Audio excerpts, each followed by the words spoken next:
about Twitter with me all of a sudden. I don't know what's going on. No, I don't answer that. I read Twitter. Oh, I don't. I'm sorry. I don't participate in. You should participate a little bit more. You know, get in the muck with all. Get in the weeds. Get in the weeds. What was it, David? Canada. I have No. That we. Oh yeah. Don't say that. Great finish last week. How do you translate that to a street course, or can you? I think above everything for us, it's all just mental and motivation. I think that was a huge relief for all of us, huge morale boost to the whole entire 51 crew just to get a good result. It's been tough for the first half of the season for sure. So now to finally, we didn't win a race, we didn't get a podium, but it does feel like a monkey off of our back a little bit that we've finally had a good weekend, executed very well, got a little lucky with strategy, and we're able to pass cars at the end of the race. I think now that that's happened, hopefully we can build on that and just kind of carry the confidence into this weekend and just keep executing and hopefully continue to move up the grid a bit. This is a track that you have some experience on, but it was a while back. I mean, how much can you really bring from that here?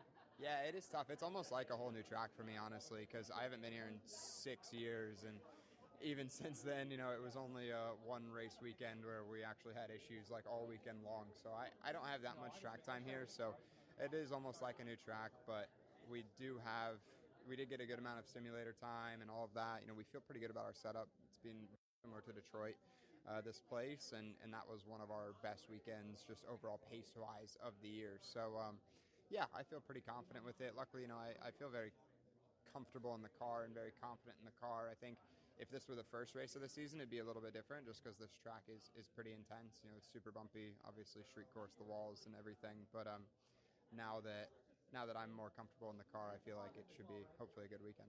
We saw how strong the Hondas were in fuel mileage at Iowa. How can fuel mileage be used to your guys' advantage here at Toronto? Yeah, it'll be interesting. Obviously it never hurts. The Hondas are typically awesome with delivering the power as well. I think that's one of the strong suits that we have also, so that'll certainly help in all aspects of the weekend.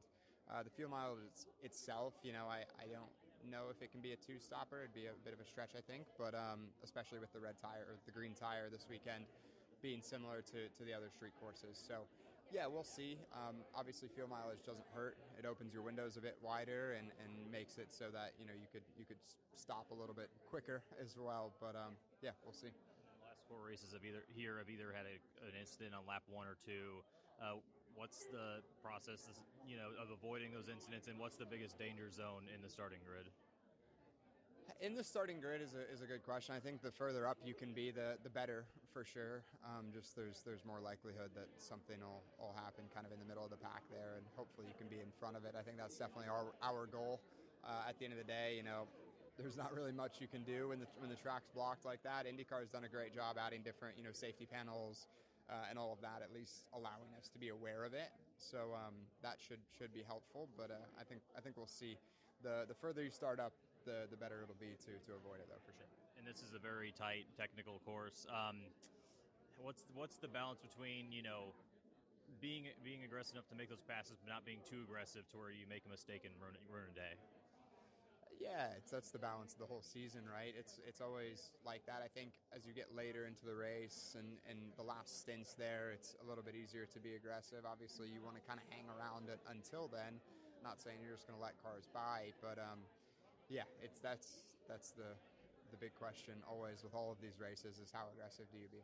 Toronto is the only international stop on the IndyCar schedule. It has been for a good while. With all the talks and rumors that have been talked about in the last couple of weeks, how important has this event been to showcase to other countries, other facilities that IndyCar works internationally?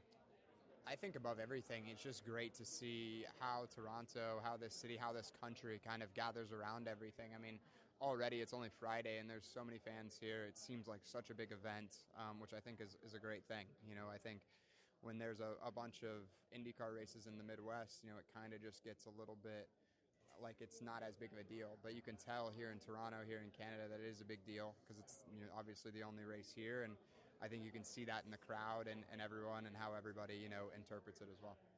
Thank you, Jacob. Thank you, Jacob. Major channel announcement. Do you love NASCAR coverage? Well, as part of Frontstretch building its platform, we're now offering an option for paid subscribers. For just $3.99 a month, you'll be rewarded with exclusive content you can't find anywhere else. Beyond the cockpit interviews as soon as they drop. More of the pit road and bullpen weekend content that keeps you coming back to see the who's who of NASCAR explain all of their on and off track conduct. We'll even be doing some Where Are They Now pieces, taking a look at former drivers and owners that made an impact on the sport. Want more direct contact with your favorite Frontstretch reporters? No problem.